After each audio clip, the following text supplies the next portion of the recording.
এই পোলাওটার একটা গুণ হচ্ছে ঘরের জিনিসপত্র দিয়েই বানানো যায় এবং এর সাথে আর কোনো সাইড ডিশ মানে অন্য আইটেম কিচ্ছু লাগে না। এ একাই কাফি, অনেকটা বিরিয়ানির মতো। এটা বলতে পারা যায় মাছের বিরিয়ানি, কিন্তু তা নয়, এটা আসলে একটা পোলাও। এই সুস্বাদু পোলাওটা তৈরি করাও এত সহজ। চলুন কিভাবে আমি তৈরি করলাম দেখাই। প্রথমে যেই কাজটা, পোলাওয়ের জন্য চালটা নিতে হবে। আমি এখানে 3 মগ গোবিন্দভোগ চাল নিলাম। তবে এটা কিন্তু সব ধরনের চাল দিয়ে করা যাবে, দেরাদুন রাইস বা অন্য যে কোনো চাল। আমরা যে মানে প্রতিদিন ভাত খাই রেগুলারলি, সেই ভাতের চাল দিয়েও এই পোলাওটা দুর্দান্ত হয়। চালটা ধুয়ে এখানে জল ঝরিয়ে রেখেছিলাম। এই যে খুব সুন্দর জল ঝরে গেছে সব। আর লাগবে ইলিশ মাছ। এখানে 5-6 পিস ইলিশ মাছ রেখেছি, হলুদ আর নুন মাখিয়ে। শুধু এরকম সাইজের ইলিশ মাছ নিলে খুব ভালো হয়, মানে ইলিশ যত বড় হবে তত ভালো এটা খেতে। এই রান্নাটায় আমি কি কি উপকরণ ব্যবহার করব তা এখানে সাজিয়ে রেখেছি, প্রথমে দেখিয়ে দিচ্ছি। এখানে রয়েছে 1 বোল নারকোল বাটা, মানে মিক্সিতে আমি পেস্ট করেছি নারকোলটাকে। এখানে রয়েছে কাজু আর চিনে বাদাম। এখানে হলুদ গুঁড়ো, এটা আদা বাটা, জিরের গুঁড়ো আর হচ্ছে শুকনো লঙ্কার গুঁড়ো। আর এখানে কিশমিশ। আর নিয়েছি এখানটায় কাঁচা লঙ্কা, তেজপাতা আর এলাচ, লবঙ্গ, দারচিনি। এখানে কিন্তু জায়ফল, জয়িত্রী কোনো দরকার নেই। আর এখানে বাটিতে নিয়েছি চিনি। চিনি এটাতে লাগবেই, যে যেরকম চিনি খেতে পছন্দ করে সেই অনুযায়ী দিতে হবে, কম বেশি নিজেদের টেস্ট অনুযায়ী। এখানে রয়েছে সর্ষের তেল আর রয়েছে ঘি। এই পোলাওটা কিন্তু সর্ষের তেলে অবশ্যই করতে হবে, কারণ মাছ রয়েছে, ইলিশ মাছ, আর রয়েছে নুন। দেখলেন তাহলে সব উপকরণগুলো মোটামুটি আমাদের বাড়িতেই থাকে, তাই যে কোনো সময় এটা রান্না করা যায়। এখন প্রথম কাজ হচ্ছে এই জল ছড়ানো চালটার সাথে এখান থেকে কিছু মশলাপাতি আমি মিক্স করব। দিচ্ছি হলুদ গুঁড়ো, জিরে গুঁড়ো, লঙ্কা গুঁড়ো, 2 টেবিল চামচ আদা বাটা। আদাটা কিন্তু পরিমাণটা একটু বেশি দিতে হবে। দিয়েছি নারকোল বাটা, ছোট একটা নারকোল, প্রায় গোটাটা। চাইলে এই নারকোল বাটার পরিবর্তে নারকোলের দুধও ব্যবহার করা যায়, অথবা খোয়া ক্ষীর। দিচ্ছি বেশ খানিকটা কাঁচা সর্ষের তেল, আন্দাজ মতো নুন। এখন পরিষ্কার হাতে এই উপকরণগুলো চালের সাথে ভালো করে মেখে নিতে হবে বেশ খানিকক্ষণ। মাখা প্রায় হয়ে এসেছে। চালটা এখানে একটু ঢাকা চাপা দিয়ে রাখি, এবার বাকি কাজগুলো করি। এই হাঁড়িটাতে খুব ভালো রান্না হবে পোলাও। পোলাও বিরিয়ানি রান্না করতে গেলে হাঁড়ি বা সসপ্যান সেটা কিন্তু বেশ মনের মতো হতে হয়, নইলেই গড়বড়।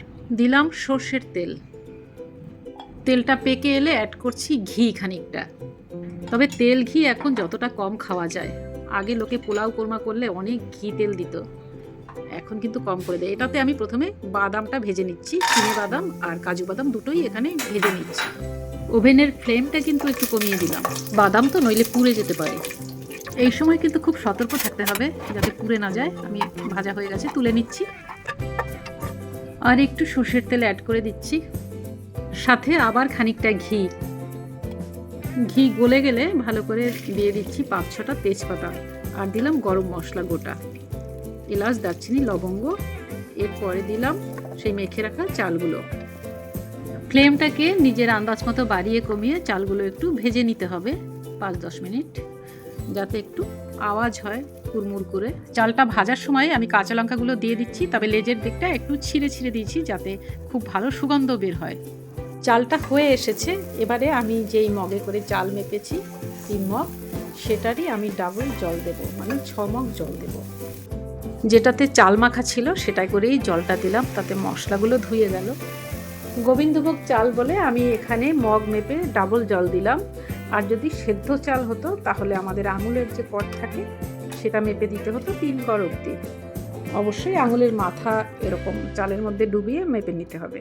একটু নুন অ্যাড করলাম, মনে হলো নুনটা কম কম হবে, তাই অবশ্যই ঢাকনা দিয়ে ঢেকেও রাখতে হবে। আর যদি মনে হয় যে জলটা একটু কম হতে পারে তাহলে পাশের ওভেনে একটু জল গরম বসানো যেতে পারে, সেটা অ্যাড করা যায় পরে। তাই জলটা একটু কম দেওয়াই ভালো পোলাওয়ে। আর যদি বেশি হয় তাহলে কিন্তু কাদা কাদা হয়ে যায়, খেতে ভালো লাগে না। ওই যে আমি জলটা বসিয়েছি। প্রথম দিকে ফুল ফ্লেমে রাখতে হবে। এবারে আমি ঢাকনাটা তুলে অ্যাড করে দিচ্ছি ওই ভেজে রাখা বাদামগুলো, কাজু আর চিনিগুলো দিয়ে দিচ্ছি, কিশমিশগুলো।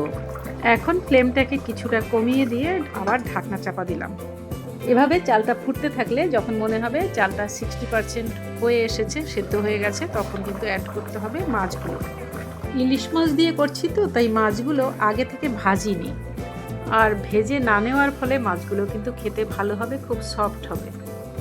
এবারে আবার ঢাকনা দিয়ে ঢেকে দেব। মনে হচ্ছে জলটা অনেকটা টেনে গেছে। হ্যাঁ, এইবার কিন্তু একদম সিমে করে দিচ্ছি। কিছুটা হয়ে এলে মাছগুলো একটু উল্টে দিচ্ছি, আর ভাতের ভেতরে একটু ভেতরে যাতে থাকে তার চেষ্টা করছি, আস্তে আস্তে না ভেঙে যায়। খুব আস্তে সুস্তে করতে হবে কাজগুলো, যদিও আমি তাড়াতাড়ি দেখাচ্ছি কিন্তু করেছি আস্তে আস্তে।